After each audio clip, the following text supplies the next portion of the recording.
Bonjour, nous sommes le 1er novembre 2022 et je suis avec Caroline Coetzee aujourd'hui pour parler de la situation actuelle en Iran. Il y a plus de 40 jours, une fille qui est appelée Mahsa Amini a été arrêtée, maltraitée et tuée en Iran. Pourquoi? Parce qu'elle avait mal porté son hijab.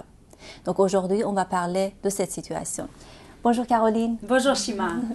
Vous êtes présidente et fondatrice de Gouvernance au féminin et au top 100 des femmes les plus influentes au Canada. Merci d'avoir accepté notre invitation. C'est un plaisir d'être ici.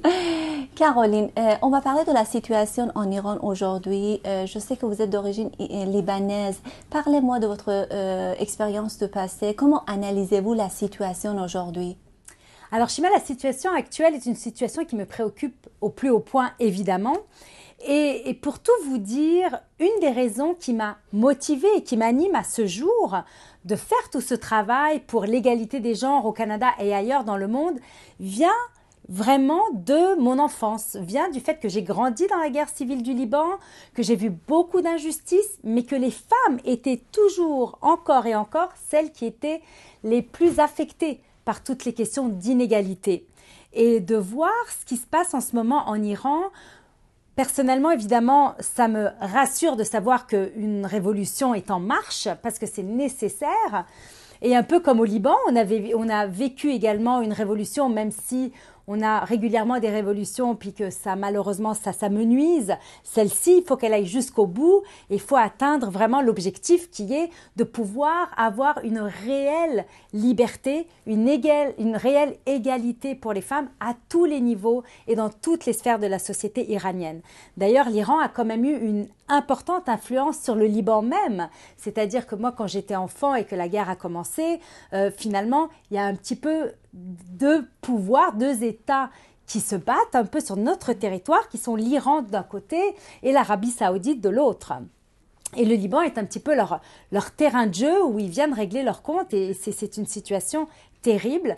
Et cette espèce de contrôle constant sur les femmes, mais ça caractérise ces deux pays que sont l'Iran et l'Arabie saoudite. Et au Liban, qui est un pays traditionnellement très progressiste, est aux prises avec tout ça aussi. C'est ça. Donc, c'est hyper important que ce mouvement qui était au début une revendication femme, vie, liberté est devenu aujourd'hui le début d'une révolution qui va vraiment avoir ses impacts dans la région. Oui, tout à fait. Et puis je pense que ça va bien au-delà de la question des femmes. Là, on parle de la question des femmes parce que ça a commencé avec une histoire de hijab, mais on sait très bien que finalement, au-delà de ça, les femmes, ce qu'elles revendiquent, et les hommes, parce qu'en Iran, il n'y a pas que les femmes qui sont dans les rues. C'est un mouvement d'ailleurs qui est très guidé par la nouvelle génération. Les jeunes sont très en avant-plan, mais c'est aussi une question de liberté pour les personnes de communauté LGBTQ+, qui n'ont pas de droit en Iran. C'est pour que les femmes puissent non seulement décider si elles veulent avoir quelque chose sur la tête ou pas, mais qu'elles puissent décider si elles veulent voyager, si elles veulent étudier, quelle profession elles souhaitent entreprendre. Et à ce jour, c'est encore des questions où les femmes doivent avoir une approbation et c'est absolument ridicule et choquant, que ce soit en Iran ou que ce soit, comme je le mentionnais, en Arabie saoudite, où une femme a également récemment été arrêtée pour avoir tout simplement tweeté qu'on doit atteindre une égalité, qu'on doit arrêter ce système de guardianship, comme on dit, c'est-à-dire d'un tuteur masculin qui doit non seulement prendre des décisions ou donner des approbations à sa femme, mais aux autres membres féminins de sa famille, ça peut être sa sœur, etc. Et cette femme en question, Samla Al-Shahab, elle a 34 ans, 2 jeunes enfants, étudiante en doctorat à Londres, de passage en Arabie Saoudite pour des vacances, s'est fait arrêter, a écopé de 6 ans de prison et finalement, après avoir fait appel, ces 6 ans se sont transformés en 34 ans de prison, plus 34 ans sans permission de voyager. Alors, c'est quand même absolument effarant de voir comment des femmes qui essayent simplement de faire la bonne chose pour la société et de nous faire évoluer se retrouvent tuées, battues, emprisonnées espérons vraiment qu'il y ait un réel changement. C'est ça. Et on espère également que ça devienne une inspiration pour beaucoup de femmes et beaucoup d'hommes. Vous, à la gouvernance au féminin, vous travaillez au niveau international. Comment étaient vos témoignages au niveau international des hommes et des femmes qui soutiennent justement ce mouvement?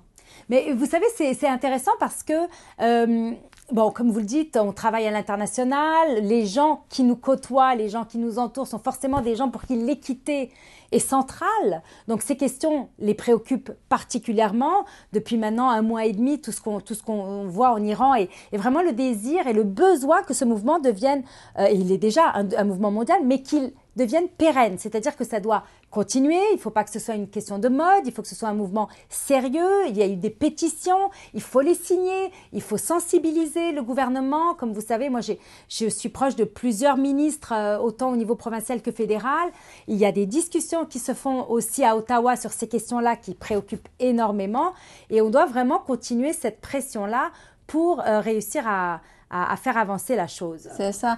Et comme on sait, en Iran, le premier vraiment objectif, c'est le renversement du régime République islamique. Ce qu'on dit, on voit plus la République islamique. C'est ça vraiment ce qu'on entend dans la rue. Oui, c'est normal. Qui veut d'une république qui en fait, république, c'est un nom. Hein? C'est pas une république vraiment. C'est en tout cas certainement pas une démocratie. C'est ça, exactement. Caroline, une autre question que j'avais pour vous, c'est pour nous, en tant que citoyenne canadienne, en tant que femme libre. Alors, quelle pourrait être notre contribution, en fait, pour aider ces femmes à prendre conscience de plus en plus de l'importance de ce qu'elles sont en train de faire et de les aider à mieux la comprendre et de prendre conscience aussi de l'impact de ce qu'elles font sur nos sociétés? Écoutez, je pense sincèrement qu'aucune femme ne peut être pleinement libre et pleinement se sentir pleinement égale aux autres s'il y a des femmes quelque part dans le monde qui vivent de telles injustices. En tout cas, pour moi, c'est quelque chose de profondément ancré et ça fait vraiment partie de la mission de mon organisation. C'est-à-dire que tant qu'il y a des femmes qui souffrent dans le monde. Et ce qui est incroyable, c'est qu'à la gouvernance au féminin, il y a 1 an environ, on faisait des panels de discussion avec des femmes spécialistes sur la question de l'avortement, des femmes médecins, des femmes aussi qui ont réalisé des films, notamment Marianne Farley qui a été nominée aux Oscars pour un de ses courts films, qui a fait un film qui s'appelle Frimas sur la question de l'avortement. Même aux États-Unis, les droits des femmes sont bafoués avec Roe versus Wade qui a été renversé. On se retrouve avec le pays voisin du Canada où il y a des États où même lorsque les femmes ou les filles sont victimes de viol ou d'inceste, elles n'ont pas le droit d'avorter.